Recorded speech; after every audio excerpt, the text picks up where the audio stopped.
quick suspension of the Managing Director of the Nigerian Ports Authority (NPA), Ms. Hadiza Bala Usman, at the request of the Minister of Transportation, Mr. Amaechi, was the culmination of a 2-year war of attrition between the duo, triggered by disagreements in 2019 over whether or not to renew the channel management contract.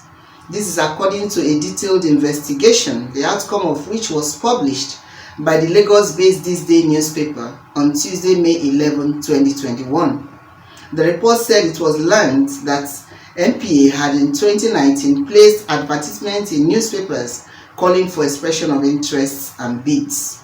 It quoted sources as disclosing that 3 bid rounds were cancelled on the orders of the minister over disagreements on the selective bids and open bids.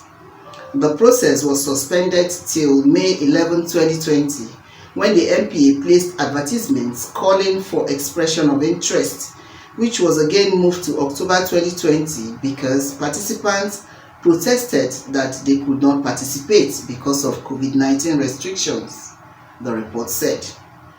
The channels in contention are Lagos, Port Harcourt, Bonny, and Warri, while Calabar is under litigation. Each channel management contract is valued at $100 million a year for 5 years, making it $1.5 billion, which is 600 billion naira for the 3 channels for the 5 years. It was learned that Amaechi had requested that 2 Chinese companies are selected to manage Bonny and Warri channels, a request the NPA rejected because it violated due process. Checks revealed that 12 companies submitted technical bids for Lagos Channel, 25 companies for Warri, while 18 companies bid for Bonny. At the end of the technical bid process, 3 companies were shortlisted for Bonny and Warri, while 2 were selected for Lagos. For the Warri Channel, Pelfalco Construction Nigeria Limited, Red Star and China Harbour JV, and AA Rano were pre-qualified. For Bonny, Bell C Limited, CRBC, and CDBHC Limited JV, and Brono Energy Limited / Dart Energy JV were pre-qualified. Jandnul Limited and Hancock Services Limited were pre-qualified for the Lagos Channel. The companies pre-qualified submitted their commercial bids between January and February. Competent sources at the Bureau of Public Procurement said that 3 companies' commercial bids were accepted as winners. They are Red Star Limited for Warri, Bell C Limited for Bonny, and Hancock Services Limited for Lagos.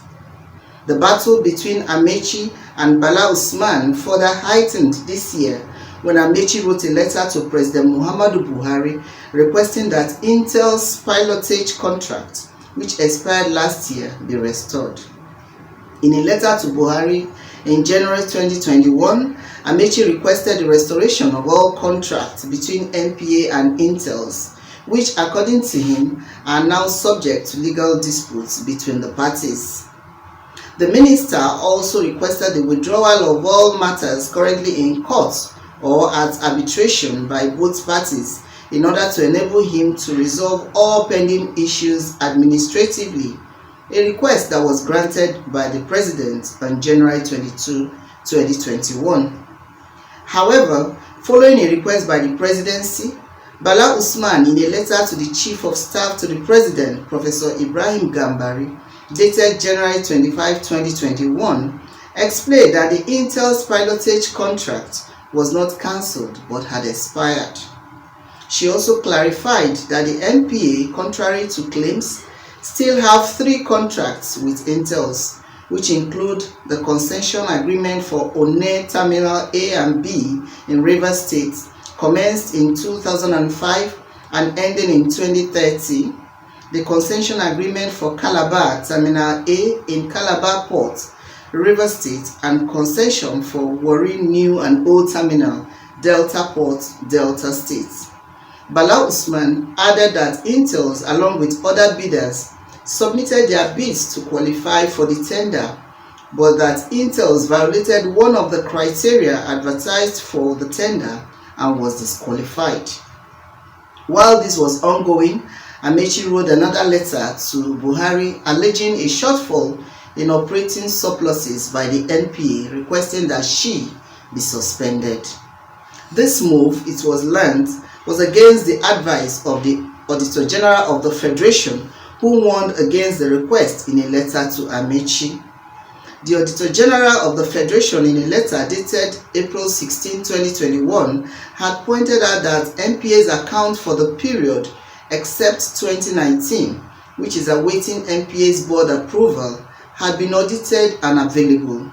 It was also learned that Amaechi's desire to have HLS International Limited, an Israeli handling the $195 million maritime security contract, take over the disputed Secure Anchorage Area (SAA) that was turned down was another bone of contention.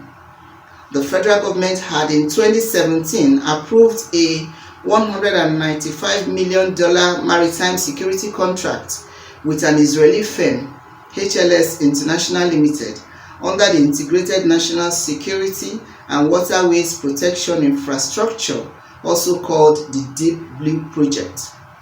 But in a move that negates the anti-corruption posture of the Buhari administration, Amaechi wrote to the government to ask for another $22.99 million to hire fast intervention vessels to check insecurity in Nigeria's waters. In a memo to the Federal Executive Council (FEC) dated July 22, 2020, Amaechi sought the government's approval for the renewal of lease of fast intervention security vessels for a period of 1 year, claiming the $195 million already approved for the same purpose had been put on hold due to COVID-19. From Lagos, this is Tina Timothy, News Express Nigeria Television.